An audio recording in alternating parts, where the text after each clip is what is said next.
And also the other thing that's important about the spill dispersion, when it disperses on the water, some of it forms a slick on the surface. Some of it dissolves into the water, so you don't see that, and that's sometimes a more toxic part of the oil. So it's not just the oil on the surface, but it also dissolves it goes into solution in the water underneath the slick. So it can cause a lot of environmental harm there, particularly with young life stages of zooplankton and fish and such. So you need a natural resource damage assessment program launched independently. May have mentioned once on our email that an independent spill commission that is appointed by the government, but is otherwise independent of government and certainly independent of Repsol, to get sort of an inquiry to get to the bottom of all the actual causes of this, which again, I find it implausible that a three-foot wave could have caused a failed offshore oil piping system entirely. So something else was sort of a pre-existing condition there, I think, either a failure of engineering design or corroded or equipment failure in some of the components of the system. So we need to get to the bottom of that. The consequences, restitution, prevention solutions. It's a good time to examine Peruvian liability regimes, like we did in the United States after Exxon Valdez. We passed a national law called the Oil Pollution Act of 1990, which increased the financial liability for oil tankers. And it completely does away with any financial liability limitation in instances of gross negligence, also called recklessness. It's a good time to review all Peruvian oil spill laws and regulations. Peru is a member of both the 1969 and the 1992 Civil Liability Convention within the IMO, International Maritime Organization, funds, oil spill funds. And by my look at the calculation, an 82,000 ton tanker like the Mare Doricum would be liable up to about 60 to 65 million US dollars. The big thing out of one of these is the lessons learned. And there's plenty of lessons learned here. The safety of this offshore loading facility is not up to best available technology standards. It needs to be improved. The operational controls in the event of a tsunami or other natural event, hurricane or something, need to be established and monitored and implemented. I counsel everybody to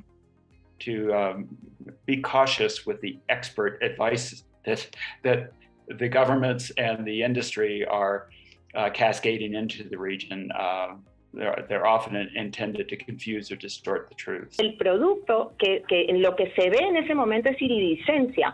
Por ende, no se da, no se puede poner en marcha un plan de contención de crudo, que el crudo no se ve. Pero nosotros pensábamos que no había salido más.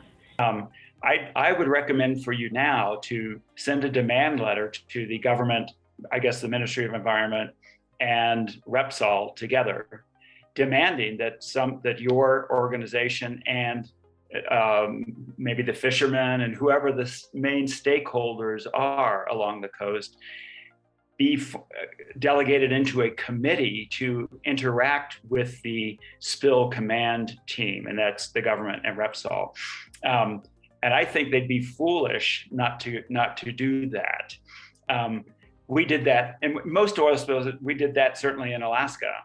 It was a very contentious issue, but they very quickly put us on the command team, making decisions as to how to move forward with a response. We had the oil spill, and immediately after that, we had strong political leverage, which you have now.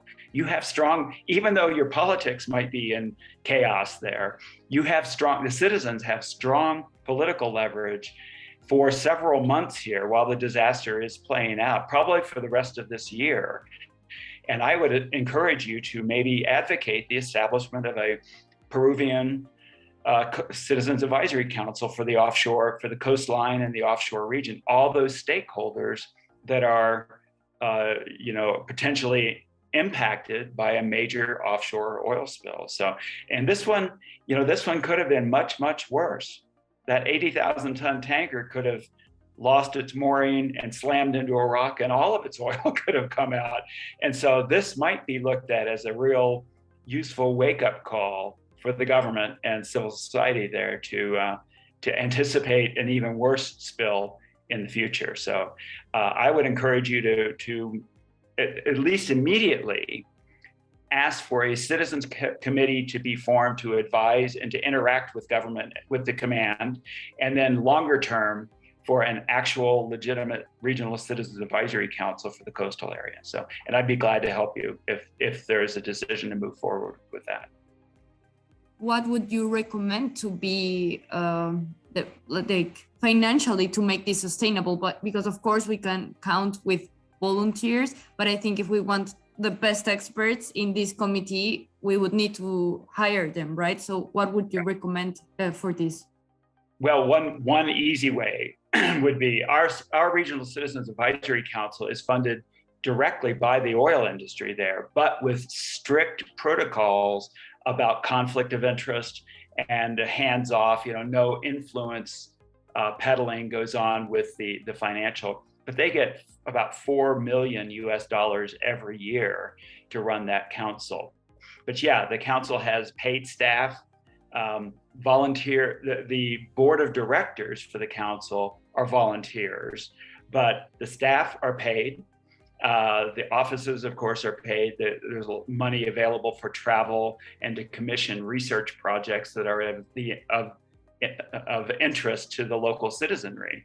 And that's something that only a citizens committee could really come up with. So my recommendation for you is to ask the government to demand, say, at least $1 million from Repsol to set up and operate a citizens committee during this particular disaster directly for the rest of this year. And then after that, we can look at transferring it to a longer term sustainable solution. One easy way to do it is to have a national oil spill fund.